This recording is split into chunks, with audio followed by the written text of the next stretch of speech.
Welcome, friends. You've tuned into the state of menopause in the world today, and I am Menopause Taylor. Are you ready for another practical tutorial type of broadcast that everyone should listen to no matter what? This is something for which you should gather your friends and family because I'm going to teach you something that's been probably baffling you for years. We're going to talk about those confusing food nutrition labels that are supposed to be useful to you, but are mostly worthless because you don't know how to make sense of them. While they're supposed to serve the general public, they really don't. That's because they're designed on a level that's suitable for nutrition experts, not laypersons. And that's where I come in.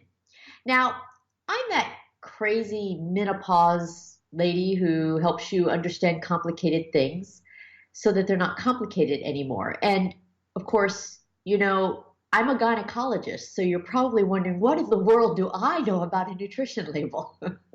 Well, if that's what you're thinking, you would be correct in assuming that gynecology doesn't qualify me for understanding nutrition labels. But if you've been following my broadcasts or watching my videos for any length of time, and especially if you've watched my videos in order, which I always push on people, you'll know that I'm not your typical gynecologist and I have a completely unbiased approach to menopause. So I give a full education on many disciplines and categories of all the options as they pertain to menopause, and diet is one of those. So that is why I'm covering nutrition, and I've actually studied a bit of nutrition among other things. So let me help you with this. The last time I spoke to you, I taught you that you cannot believe anything you see on the front or sides of a food package. Nothing, literally nothing means what you think it means. So that leaves only the nutrition label to tell you the truth. And the nutrition label is always in a white rectangular box.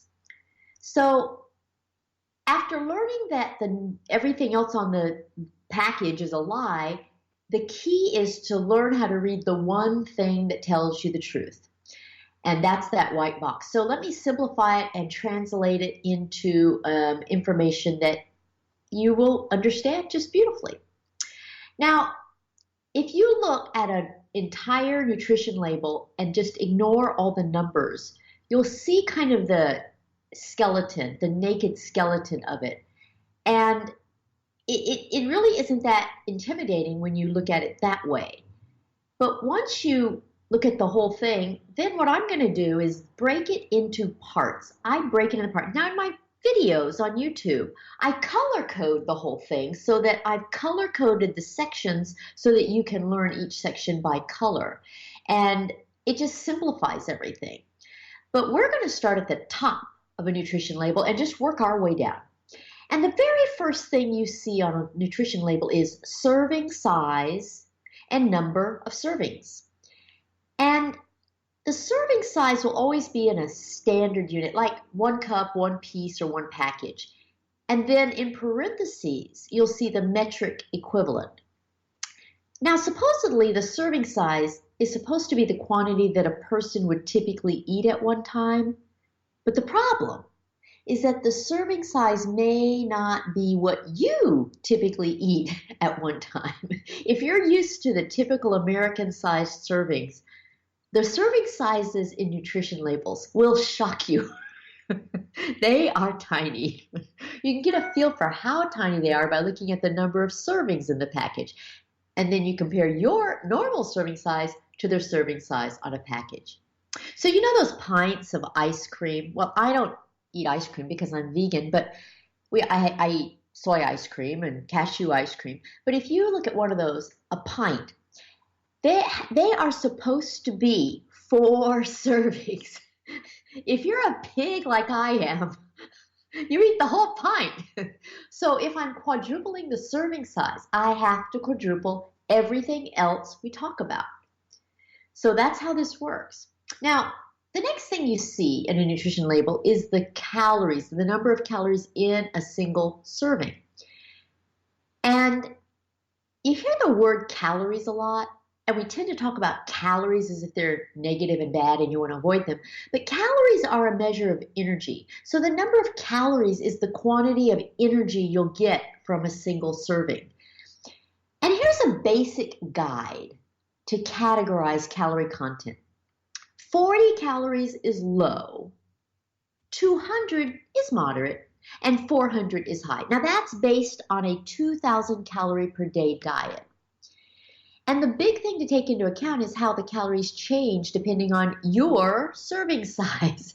If you eat 4 servings of the ice cream, you gotta quadruple the number of calories. That's what I have to do with everything. And next to the calorie count is the number of calories from fat. Pay attention to how many of the calories come from fat. And if you eat multiple servings, multiply that number of fat calories accordingly. And that actually brings you to the next section, which is fat. Now, the entire fat section is quite literally too fat. And what I mean by that is that most people eat too much fat. And so it's a section that you should really limit. The total fat is the sum of 3 different kinds of fat. There's saturated, trans, and unsaturated. And the first 2 are good for you, and the first 2 are bad for you, and the last one is good for you. So you should limit your intake of saturated fat and trans fat. But I want to elaborate on those 2 because there's some interesting things that you need to know about them. Saturated fats are animal fats, period. It's that simple. It's the fat that's in meat and dairy. So the easy way to limit or omit your saturated fat is to just limit or omit your meat and dairy. If it has a face or a mother, it's full of saturated fat. And saturated fat is what causes heart attacks. Now, by American standards, less than 20 grams of saturated fat per day is the goal. But by best health standards, it should be much closer to 0. And the next kind of fat that, you just don't hear as much about it, but you should, is trans fat. Now, this one is infuriating because trans fat also causes heart attacks. But there are lies buried in the information you get about trans fat, even on the nutrition label. The nutrition label is supposed to be the one place on the package where you're supposed to get the truth. But when it comes to trans fats, you do not get the truth. And here's why. Do you remember in basic math when you learned about rounding up to decimal points? You learned to round up to the next full number anytime there was a number higher than 4 after a decimal point, right? So 0.4, you could round down to 0, but 0.5, you rounded up to 1. Now, this is especially important in situation when the 0.5 has great significance, right? There's a lot of room between 0 and 1, and 0.5 is closer to 1 than it is to 0. So everywhere else in the whole world, 0.5 is rounded up to 1. But guess what? In the trans fat world, it's different. Here, 0.5 is rounded down to 0, and that little quirk can kill you, literally. The FDA allows the food industry to list 0 when a food actually contains 0.5 grams of trans fat. Now, this is even more significant because the recommended amount of trans fat per day is 0. So here you have a situation in which even if the nutrition label says there are 0 grams of trans fat, there may actually be 0.5 grams per serving. And what that means is that all the food company has to do in order to be able to print 0 grams of trans fat on the nutrition label is to decrease the serving size to a small enough quantity to deceive you. Here's an example.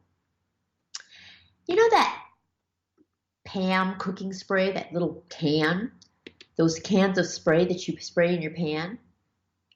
How many servings do you think there are in a can of that kind of spray. I mean, the nutrition label says it has 0 calories, 0 grams of total fat, 0 grams of saturated fat, and 0 grams of trans fat. So in that little can, it's not that big. How many servings do you think there are? 30, 69, I mean 90, what do you think? It's only a 5-ounce can. It's 141 grams. Can you believe it is 463 servings? And one single serving is a quarter of a second of spraying. Is it even possible to spray for a quarter of a second? I mean, do you think anyone actually uses it that way? So this is a perfect example of what a huge problem this is.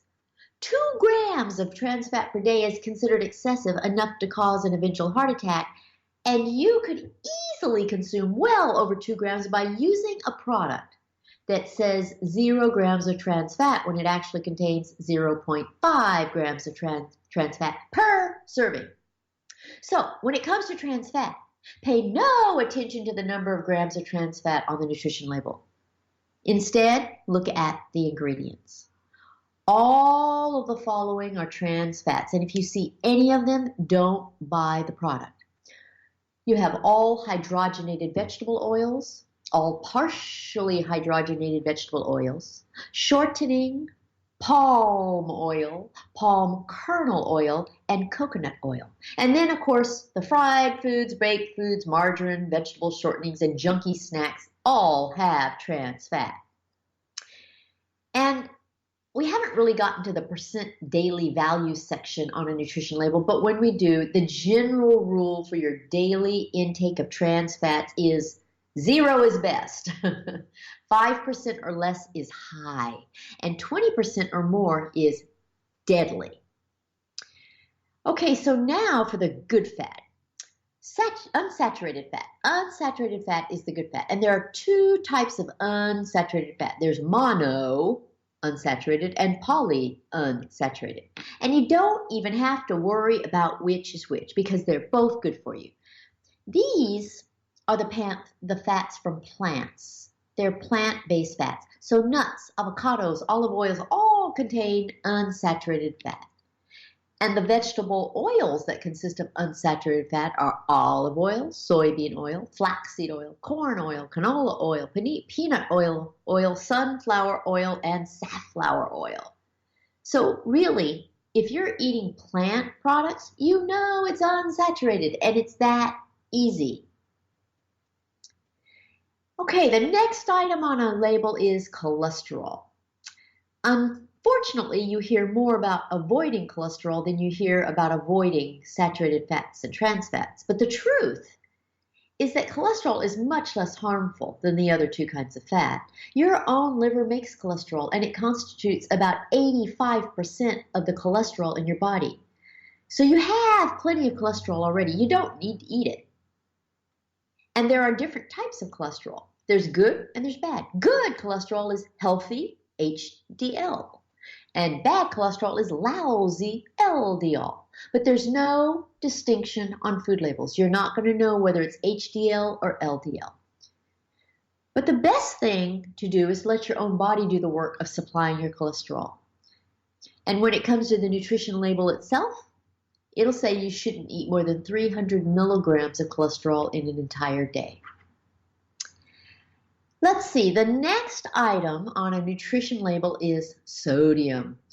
Now, sodium, your body needs sodium, but too much of it is quite problematic. It's one of the leading causes of high blood pressure, and high blood pressure increases your risk of heart attack.